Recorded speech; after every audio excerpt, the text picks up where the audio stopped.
Muy buenas tardes, queridos estudiantes.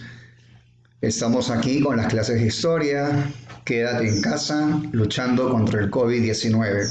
Juntos como peruanos lo lograremos. El tema de hoy día es la historia y el ser humano. La competencia que trabajaremos es construye interpretaciones históricas. La capacidad es comprender el tiempo histórico y el desempeño que vamos a desarrollar es situar en orden sucesivo los distintos hechos o procesos históricos desde la periodificación de la historia hasta la aparición del hombre.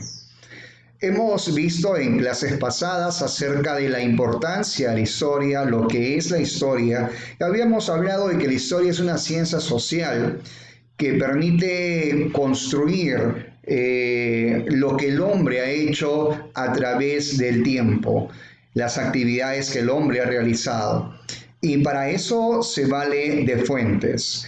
Las fuentes son las huellas dejadas por el ser humano a través del tiempo, que nos va a ayudar o nos va a permitir reconstruir los acontecimientos de formas de vida pasada.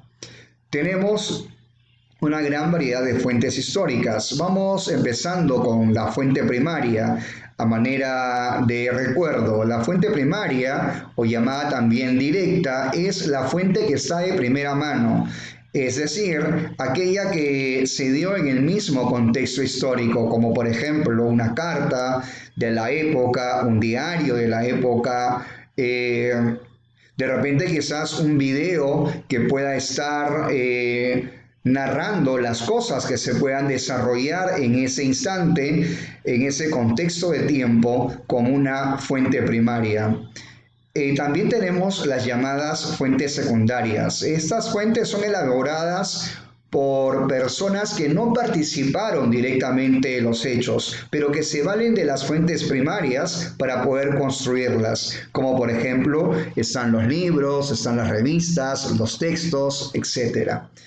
Otras clases de fuentes que podemos ver están las monumentales, están las fuentes orales, las escritas, las audiovisuales. Vamos a continuar viendo el día de hoy las ciencias auxiliares de la historia, aquellas ciencias que auxilian, que permiten que la historia pueda reconstruir el pasado. Una de ellas es la paleontología. La paleontología es una ciencia que trata de los seres orgánicos desaparecidos a partir de su resto fósil, que se puede extraer desde la tierra, o como podemos apreciar acá, también desde una roca, porque ha podido estar petrificado. Otra de las ciencias fundamentales de la historia es la numismática, que es aquella ciencia que se encarga del estudio de las monedas y las medallas, principalmente antiguas. En el Perú, por ejemplo, hemos tenido monedas que han circulado tanto de oro como de plata. Otra de las ciencias es la paleografía. Es el estudio de la escritura y signos de los libros y documentos antiguos. Como podemos apreciar, podemos encontrar, por ejemplo, un papiro, y ese papiro nos puede mostrar aquellos hechos que pudieron haberse vivido en una determinada época. La filatelia estudia los sellos de correos. Acá podemos apreciar en la diapositiva una curiosa estampilla del año 1889 que pertenece al Museo Nacional de Arte Popular de París. Otra de las ciencias auxiliares es la antroponimia, que es el estudio del origen del significado de tu propio nombre. Por ejemplo, yo me llamo Iván, es un nombre masculino de variante eslava, de ruso, croata o búlgaro, pero para designar el nombre de Iván proviene del hebreo Juan, cuyo significado es la gracia de Dios o Dios es misericordioso.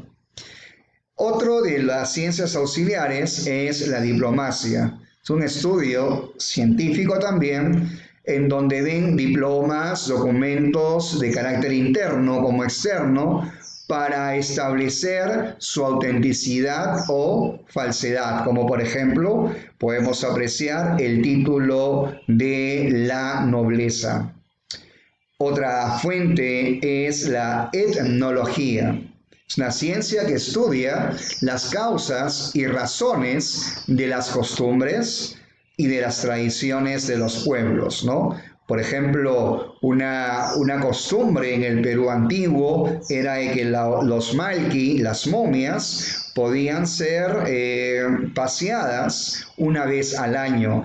Y estos malquis, estas momias, más adelante fueron reemplazadas por los santos. Es así que hoy, por ejemplo, todavía se mantiene esa costumbre de los pueblos, no de sacar a la momia a pasear como lo hacían los incas, pero sí al santo una vez al año.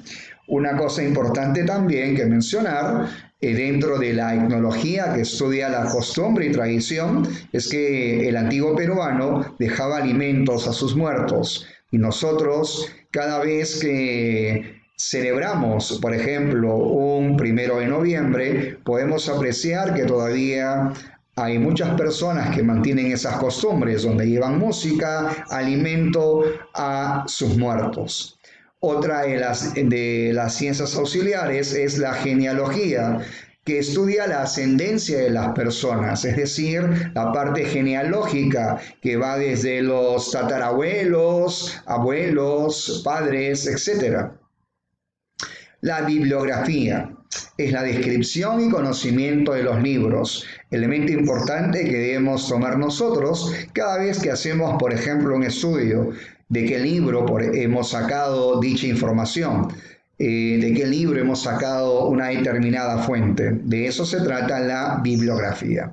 Otra ciencia auxiliar que es moderna, que es nueva, es el folclore. A través del folclore se vienen manifestando, por ejemplo, las costumbres de los pueblos. La heráldica viene a ser el significado de los escudos de los países, ¿no? Por ejemplo, Lima tiene su escudo, que es la ciudad de los reyes. La epigrafía, en cambio, es una ciencia que interpreta inscripciones y en ese caso, cada ícono trata de significar una palabra, ¿no? Vamos a ver también la sigilografía, estudia los sellos empleados para autorizar documentos y cerrar pliegos. Otro elemento importante es la toponimia, que es el nombre, el lugar de origen de un determinado escenario geográfico. Por ejemplo, Chiclayo, ¿no?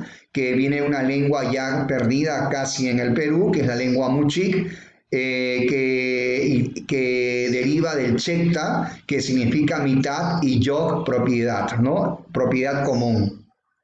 La geografía, una ciencia auxiliar que va de la mano con la historia, que permite que otorguemos los acontecimientos históricos en un escenario espacial. La antropología, que es el estudio de la realidad humana, ciencia que trata los aspectos biológicos y sociales del ser humano. La arqueología estudia lo que se refiere a las artes, a los monumentos u objetos de la antigüedad, especialmente los restos, ¿no? Acá podemos observar un huaco representando a la cultura moche, donde están realizando una determinada actividad. La espeleología, ciencia que estudia la naturaleza y el origen e información de las cavernas, y su fauna y la flora. Tenemos la caverna de Altamira. Aquí en el Perú podríamos encontrar también la de Toquepala. La lingüística, que es el estudio teórico del lenguaje, que se ocupa de métodos de investigación y cuestiones comunes y diversas. La etnografía, dedicada a la descripción de los distintos aspectos de una cultura o pueblo determinado. En este caso, el idioma, la población, el entorno, las costumbres, el tipo de alimentación, de comida, de creencias, etc. En la historia del mundo podemos ver etapas. se divide, como podemos ver, una prehistoria y una historia, antes de la escritura, después de la escritura. Antes de la escritura, desde que el hombre aparece en el escenario de la Tierra, hace aproximadamente 3 millones de años, con el Paleolítico, el Neolítico, la Edad de los Metales. A partir de ahí empieza un nuevo periodo que es propiamente la historia, que se inicia con la aparición de la escritura. Esto aproximadamente hace 3000 años antes de Cristo, y termina la Edad Antigua con la caída del Imperio Romano de Occidente en el año 476. Luego se inicia una nueva etapa con la caída del Imperio Romano de Occidente por los bárbaros, y se da la Edad Media, que concluye con el descubrimiento de América en 1492. Otros historiadores sostienen la caída del Imperio Romano de Oriente, que da lugar al año 1453, pero ambos hechos históricos corresponden al siglo XV. La Edad Moderna parte ya sea del descubrimiento de América o un poco antes, la caída del Imperio Romano de Oriente, hasta la Revolución Francesa, hecho importante cuando se derroca la monarquía absolutista de Luis XVI. Luego vamos a ir viendo la edad contemporánea, que va desde la Revolución Francesa hasta el día de hoy.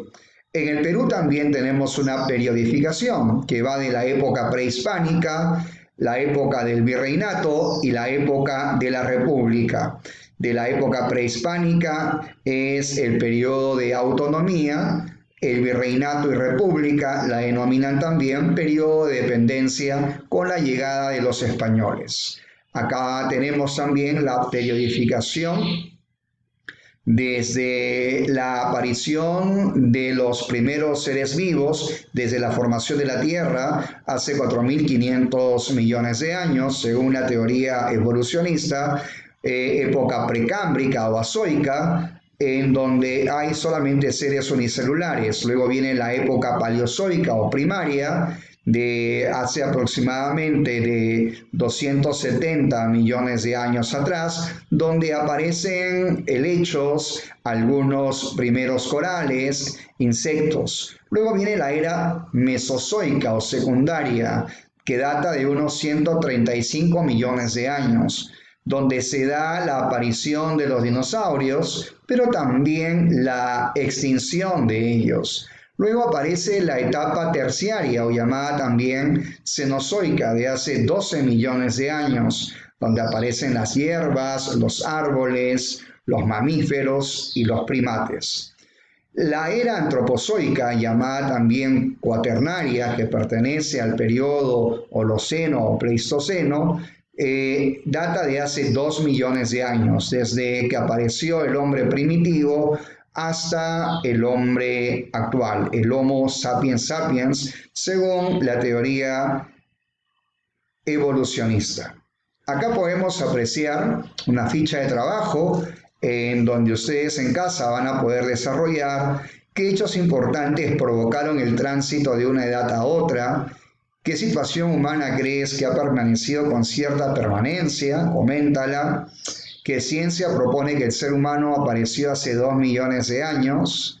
Según la antroponimia, investiga qué significa tu nombre. Indaga también en qué consiste la selección natural, porque hablábamos de una teoría evolucionista que va a ser sostenida por Charles Darwin con su libro El origen de las especies. Y una sexta pregunta, ¿qué importancia tiene el adaptarse al medio ambiente? ¿Por qué es importante que el ser humano se adapte al medio ambiente?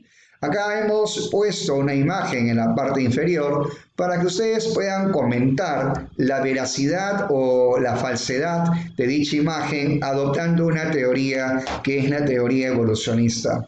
Eso no quiere decir que yo pueda descartar la otra teoría, que es la teoría creacionista, donde Dios crea al hombre a su imagen y semejanza, como lo establece el primer libro de la Biblia, que es el libro de Génesis. Es ahí donde nosotros podemos encontrar la acción de una mente inteligente que hizo al hombre a su imagen y a su semejanza.